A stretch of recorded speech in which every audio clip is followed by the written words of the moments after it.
చూడు బ్రదర్ మీరు ఒక విషయం గమనించుకోవాలి. ఏ పార్టీ అయినా పార్టీలో ఉన్న లోపాలను ఖచ్చితంగా మాట్లాడుకుంటారు, సవరించుకుంటారు, ముందుకు పోతారు. కానీ మా పార్టీలో ఉన్న ఏ ఒక్క నాయకుడి మీదకి అవతలోడు దాడికి వస్తే ఖచ్చితంగా మేమందరం ఒకరికొకరు అండగా నిలబడి కాపాడుకుంటాం. అందులో పెద్ద విశేషం ఏం లేదు. పార్టీలో ఉన్న కార్యకర్తల కోసం, వారి హక్కుల కోసం ఖచ్చితంగా మాట్లాడతాం. ఇంటర్నల్ గా పార్టీలో జరగాల్సినటువంటి మార్పులు చేర్పులు జరగాలని కోరుకుంటే మనలో పెద్ద తప్పు లేదు. అది జరగకపోతే పార్టీలు ముందుకు పోవడం కూడా ఉండదు. కాబట్టి దానికి దీనికి ముడిపెట్టాల్సిన అవసరం లేదు. మా నాయకత్వం మీద విమర్శ చేసి పబ్బం గడుపుకొని రాజకీయంగా లబ్ధి పొందాలని కాంగ్రెస్ పార్టీ చూస్తే వారి ప్రయత్నాన్ని ఖచ్చితంగా వమ్ము చేస్తాం. ఎవరికైతే మా నాయకుల మీద కేసులు పెడుతున్నారో హరీష్ రావు గారు కావచ్చు, కేటీఆర్ గారు కావచ్చు, అందరికన్నా ముఖ్యంగా కేసీఆర్ గారు కావచ్చు, వారందరినీ కూడా కాపాడుకుంటూ పార్టీని ముందుకు తీసుకొని పోతాం. అంతర్గతంగా మాట్లాడుకునే అనేక అంశాలు ఉంటాయి, అవి కూడా ఖచ్చితంగా మాట్లాడుకుంటాం. Thank you. జై తెలంగాణ. అమ్మవారి దయ వల్ల జగిత్యాల ప్రజలు, తెలంగాణ ప్రజలందరూ కూడా బాగుండాలని మనస్ఫూర్తిగా కోరుకుంటున్నాం. బీఆర్ఎస్ హయాంలో ఎప్పుడైనా కూడా ఆధ్యాత్మికతకు ప్రాధాన్యతనిస్తూ అన్ని రకాల కార్యక్రమాలు చేసే ప్రయత్నం చేసినాం. అందులో భాగంగా మా బీఆర్ఎస్ పార్టీ ఎంపీ అయినటువంటి దామోదర్ రావు గారు 90 లక్షల రూపాయలు నవదుర్గ సేవా సమితికి విరాళంగా మన ఎంపీ లాడ్స్ నుంచి ఇవ్వడం జరిగింది. అట్లానే మా తొలి చైర్మన్ గారు దావా వసంత గారు కూడా వారి ఫండ్స్ నుంచి వారు ఉన్నప్పుడు ఒక 10 లక్షల రూపాయలు పెట్టడం జరిగింది. అదేవిధంగా మరి చాలా మంచి కార్యక్రమాలు చేస్తున్నటువంటి ఈ సేవా సమితికి మద్దతుగా నిలబడాలని మేమందరం కూడా ఇవాళ వార్షికోత్సవ కార్యక్రమాల్లో పాల్గొనడం జరుగుతూ ఉన్నది. మరి ఇదంతా సందర్భం ఒకటి జరుగుతూ ఉంటే రాష్ట్రంలో ఇవాళ మరి రైతన్నలంతా కూడా ఎదురు చూస్తున్నారు. ఎప్పుడెప్పుడు మాకు రైతు భరోసా వస్తుందని ఎదురు చూస్తున్నారు. ఈ కాంగ్రెస్ ప్రభుత్వం వచ్చినప్పటి నుంచి కేవలం ఒక్కసారి రైతు భరోసా ఇచ్చిలు తప్పితే ఇంకా ఎప్పుడు కూడా ఇచ్చినటువంటి దాఖలాలు లేవు.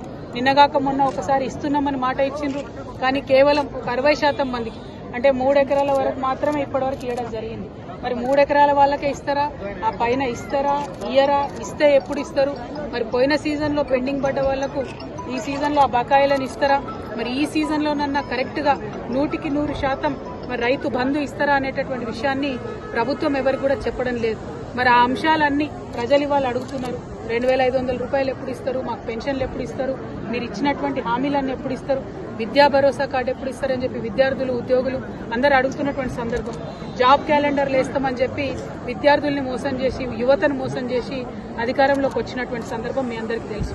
మరి ఇవన్నీ అడుగుతుంటే కాంగ్రెస్ పార్టీ మీద, ముఖ్యమంత్రి గారి మీద ఒత్తిడి పెరుగుతున్నటువంటి సందర్భంలో భరించలేక రోజొక కొత్త డ్రామా కాంగ్రెస్ పార్టీ చేస్తున్నారు. ఒకసారి కేసీఆర్ గారికి కాళేశ్వరం మీద నోటీసు, ఇంకొక రోజు హరీష్ రావు గారికి నోటీసు, ఇంకొక రోజు ఇంకొక సీనియర్ నాయకుడికి నోటీసు. ఇవాళ మరి కేటీఆర్ గారికి మరి నాకు తెలిసి ఇది 5వ 6వ నోటీసు ఇవ్వడం. ఒకటి నోటీసులు ఇచ్చిన ప్రతిసారి ప్రతి ఒక్కరు ఏదో ఒకటి మాట్లాడి మొత్తానికి ప్రజా సమస్యల నుంచి దృష్టి మరల్చాలే, వాళ్ళు పబ్బం గడుపుకోవాలని చూస్తున్నటువంటి సందర్భాన్ని మనం గమనిస్తున్నాం. నేను ఈ వైఖరిని తీవ్రంగా ఖండిస్తా ఉన్నాను. మేము ఎప్పుడో చెప్పినాం, నోటీసులు ఇస్తే పోతాం, జవాబిస్తాం, మేమేం తప్పు చేసింది లేదని మా పార్టీ తరఫు నుండి మా నాయకులందరూ కూడా అన్ని సందర్భాల్లో కూడా చెప్పినటువంటి విషయం మీ అందరికీ తెలిసిందే. అయినప్పటికీ ఇవాళ తెలంగాణ భవన్ కి తాళాలేసి మా కార్యకర్తలు ఎవరు బయటికి వెళ్లకుండా చేసినటువంటి సందర్భాన్ని మేము తీవ్రంగా ఖండిస్తున్నాం. మా కేటీఆర్ గారు మరి ఇవాళ విచారణకు హాజరైన ముందే చెప్పినటువంటి విషయమే, హాజరైతామని. అందులో పెద్ద విశేషం ఏం లేదు. హాజరైతాం, విచారణకు సహకరిస్తామని కూడా చెప్పినాం. ఇవాళ తను అక్కడ ఉండగా ఇవాళ భవన్ లో మరి తాళం వేయడం అన్నది నిజంగా కూడా దుర్మార్గం. మేము ఎప్పుడైనా కూడా ప్రజల పక్షానే నిలబడ్డాం, ప్రజల కోసమే పనిచేసినాం. అది రాష్ట్ర సాధన కోసమైనా, రాష్ట్రం వచ్చినాక అభివృద్ధి కోసమైనా అనే విషయాన్ని మరొకసారి తెలంగాణ ప్రజలకు తెలియజేస్తూ ఈ ప్రభుత్వం ఈ యొక్క వైఖరిని మానుకోవాలి, డైవర్షన్ పాలిటిక్స్ మానుకోవాలని చెప్పి మేము డిమాండ్ చేస్తా ఉన్నాం. జై తెలంగాణ.